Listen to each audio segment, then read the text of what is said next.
because if not, your hit might explode. Max contract, the most a player can sign for based on the number of years in the league. Then you have the sign and trade, which you're going to see probably a lot this summer with some big names. And the mid-level exception, this allows teams to exceed the salary cap to sign a player to the average NBA salary. And of course, the Larry Bird exception, this allows teams to exceed the salary cap to re-sign their veteran players.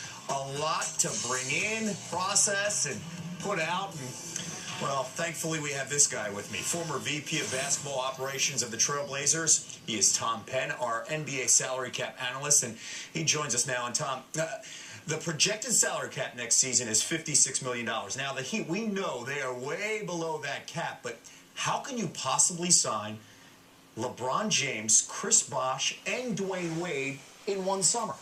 It all starts with having the chance to do it. They've been clearing the decks. They've slowly been eliminating salaries, and they're down to one transaction away from what you spoke of. First thing they need to do now is get Dwayne Wade signed.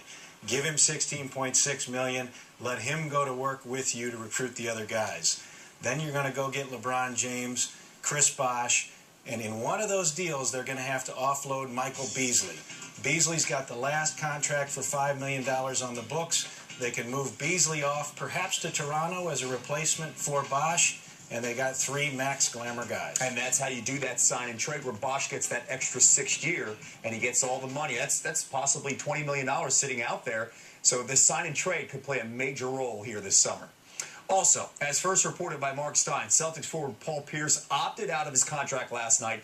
He could have made over $21 million next season. What does this opting out mean for Pierce? Well, it gives Pierce a chance at the market. It gives him a chance to get a new contract, more years.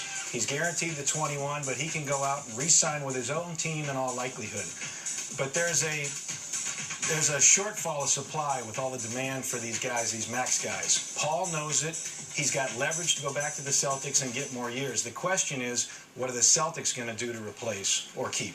He's just one of those interesting names that possibly you could see Paul Pierce throwing a wrench into everybody's plans. Now, we mentioned the salary cap, but the number that most teams look at is the luxury tax threshold, which is projected to be $68 million.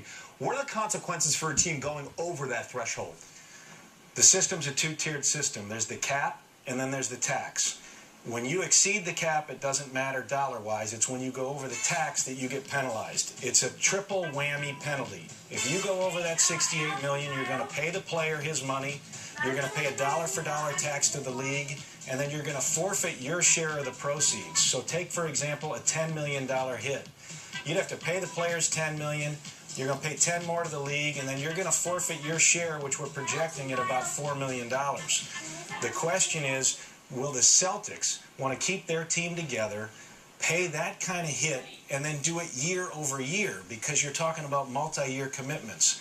These are tough challenges, especially with a new collective bargaining agreement coming in uncharted territory. So if you sign a guy for 5 years, you have no idea down the road how that's going to play out because of the CBA still pending. And just for you guys to understand, like if you sign a guy for $10 million and if it goes over that cap, that could potentially be $24 million that you have to pay out, right? You got it. Sounds so simple, but it's so complicated. Thankfully, Tom Penn is here to break things down.